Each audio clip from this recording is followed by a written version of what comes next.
Seperti yang diketahui bahwa sosok Presiden pertama Republik Indonesia ini memang sangat disegani dunia internasional. Karakternya yang tegas serta pidatonya yang berapi-api dan pembawaannya yang mudah akrab dengan pemimpin negara lain membuat Soekarno disambut hangat oleh para pemimpin dunia. Namun, rupanya hal ini tak berlaku bagi di Jepang. Bung Karno saat itu merupakan tokoh pergerakan yang sangat berpengaruh. Tentu hal ini mengancam posisi Jepang yang tengah berada di Indonesia. Sebagai orang nomor satu di Indonesia, karakter dan ketokohannya yang mendunia selalu menarik untuk diperbincangkan. Salah satunya tentang kisah Bung Karno yang dikawal oleh anggota gangster Yakuza. Kisah ini terjadi tepat di awal tahun 1958 ketika Bung Karno mengadakan perjalanan non-kenegaraan ke Jepang.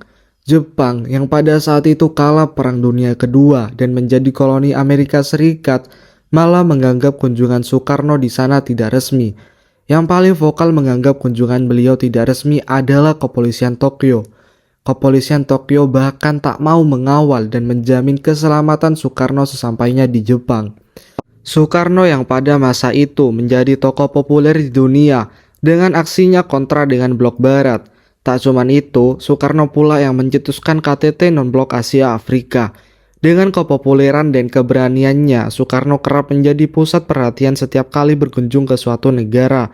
Kabar tersebut jelas membuat konsulen Indonesia di Tokyo kala itu, Iskandar Ishak, kalang kabut.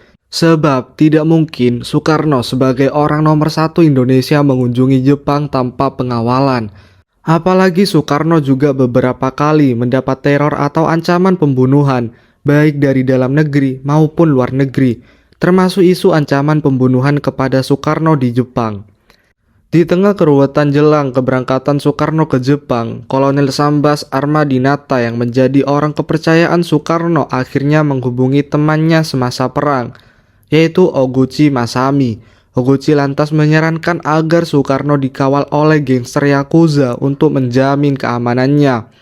Yakuza sendiri disebut sudah ada sejak abad ke-17. Kelompok ini sangat terorganisir. Bahkan pemerintah dan kepolisian Jepang disebut tak berani mengusik, apalagi membubarkan Yakuza, karena mereka punya pengaruh yang sangat besar. Lalu, Iskandar Ishak lantas diberitahu hal ini oleh Kolonel Sambas. Iskandar kemudian segera menghubungi pentolan Yakuza yang bernama Yoshio Kodama. Yoshio yang setuju memberi pengawalan kemudian menugaskan anak buahnya, Kobayashi Kosuo, untuk membawa 20 anggota Yakuza demi mengawal Presiden Soekarno. Pengawalan pun dilakukan oleh Yakuza kepada Soekarno selama 8 hari di Jepang. Tak cuman itu, Soekarno juga mendapat hiburan VIP dari Yakuza.